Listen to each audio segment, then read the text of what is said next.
자, 그러면 이 사람이 왜 레슨을 할 때 통증이 생겼고 갑자기 병원에 갔냐라고 치면 충분히 해결이 되는데 이런 부분이 좀 포커싱이 덜 되는 것 같아서 저도 운동하다가 디스크가 터진 아시는 분이 이런 케이스가 있었고 때마침 거기 보험이 없는 거예요. 1,000만 원 가까이 이제 요구하시고 원장님은 손해를 무릅쓰고 이 직원을 너무 아끼는 마음에 그 치료비를 주셨는데 액수가 크네요. 네, 그렇죠. 또 다른 케이스는 뭐 인대 끊어져서 치료비까지 그렇게 해주시면서 했는데 또 그 직원 너무 면목이 없는 거죠. 아, 저 퇴사하겠습니다.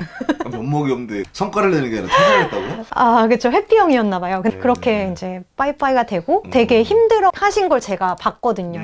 재활 운동이라든지 케어 운동을 하시는 게 필라테스의 주된 업무다 보니까 이런 일이 빈번하게 일어날 수는 있겠지만 초기 재활 같은 경우는 무조건 병원에서 해야 됩니다. 문진표 받아보시잖아요. 이 사람이 급성이다. 이건 저희 영역이 아닙니다. 만성이 된 사람들이 삶으로의 복귀, 여기에 대해서 명확하게 구분하셨는지 안 하셨는지 우선 원장님들이 잘 파악하셔야 됩니다. 여기 있는 건 저희 고객 아니에요. 만약에 이 고객이다, 수술한 지 3개월이 지나서 이제 삶으로 복귀다, 의사한테 운동을 해도 되는지에 대해서 물어보라고 하셔야 됩니다. 그 과정을 지금 자꾸 빼먹으시는 게 뭐냐면 다 걱정과 급함이 많아요. 자, 근데 보세요. 그 걱정 때문에 회원을 받았다가 1,000만 원을 물어주는 왜 리스크는 생각 안 하세요? 버는 것만 손해를 안 보는 것도 되게 중요한 일입니다.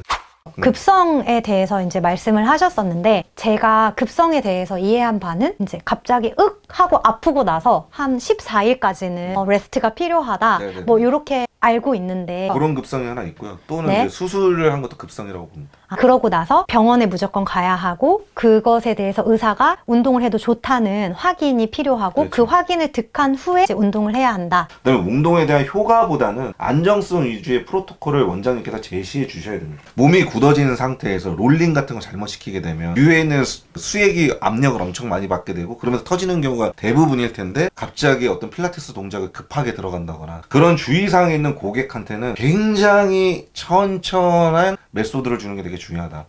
솔직히 좀 이런 생각도 해요. 그 회원은 이미 디스크가 터질 위험을 안고 있는 사람이에요. 그런데 하필 그 선생님이랑 운동할 때 그런 일이 벌어진 거고 애초부터 그 사람이 건강한 상태가 아니었다는 게 여기서 중요한 포인트는 뭐냐면 그 고객은 원래 디스크가 터질 만한 확률이 있었을 수도 있고요. 이미 터졌을 수도 있습니다. 맞아요. 실제로 디스크가 없는데도 페인이 안 생긴 사람도 많습니다. 자, 그러면 이 사람이 왜 레슨을 할 때 통증이 생겼고 갑자기 병원에 갔냐라고 치면 저는 단연컨대 100% 정확하게 인지 움직임을 추가하지 않고 어려운 궤도로 넘어갈 수 있어요. 무리한 근육도, 그러니까 이 사람한테 무리함이죠. 나한테는 쉬운데 분절분절마다 잘 워밍업을 해주고 뇌에서 각성을 잘 시켰다라고 하면 다음 동작으로 넘어가게끔 했어도 되는데 아마 초기에 굉장히 무언가를 해결하고 싶어서 난이도 조절을 못했군요. 거기에 있는 겁니다. 네. 왜냐하면 분명히 이 사람이 할 수 없는 어떤 동작이 일어났을 겁니다. 맞아요.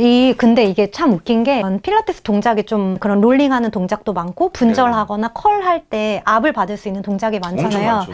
네, 그렇기 때문에 본 동작 전에 하는 프리필라테스라고 피크에서는 이거를 펀더멘탈이라고 하는데 펀더멘탈 동작들이 있어요. 필라테스가 이렇게 있으면 그 아랫 레벨 이 필라테스 동작을 잘 수행하기 위해서 하기 위한 것들 슈퍼 어드밴스드 동작이랑 펀더멘탈 동작 이렇게 놓고 보잖아요. 워크샵이나 스터디 신청률이 어려운 동작에 대한 선호도가 훨씬 높아요. 내가 플레이어로서 생각하기 때문에 그런 거예요. 그래서 이렇게 뭔가 펀더멘탈 프리필라테스로 그런 말씀하신 것들이 충분히 해결이 되는데 이런 부분이 좀 포커싱이 덜 되는 것 같아서 저도 슬픈 마음이 있긴 하거든요. 어려운 난이도가 멋져 보이고 내가 네. SNS에 하나 올렸을 때 좋아요도 하나 더 받을 수 있지만 지도자한테 되게 중요한 건 뭐냐면 어려운 해부학 중요하고 멋진 동작도 중요하겠지만 나한테 온 고객한테 이로운 게 뭐냐. 이제 필라테스에서는 컨트라 인디케이션스라고 해서 모아놓은 것들이 있어요. 그런 것들을 가지고 스터디를 주기적으로 진행하고 그것에 대한 난이도 조절 그리고 기본 움직임 이런 것들에 대한 거를 계속 교육하시는 게 중요하겠네요. 체력 측정 평가 같은 것들도 좀 하시면 좋은 게 고객이 만약에 스트렝스가 높은데 너무 그런 운동만 하면 또 동기가 안 생기니까요. 카테고리 정리하는 부분에 대해서 좀 학습할 필요가 있다고 봅니다. 디스크가 있거나 질환이 있는 사람에 대해서 회원 배정을 했으면 추적한다고 해야 되나요? 그 원장님이 좀 신경 쓰시고 계속 체크하는 것도 중요할 것 같아요. 그게 종사자를 또 성장시키면서도 네. 이 회사에 존속하는 행위예요. 네, 좋은 말씀 감사합니다. 네, 감사합니다.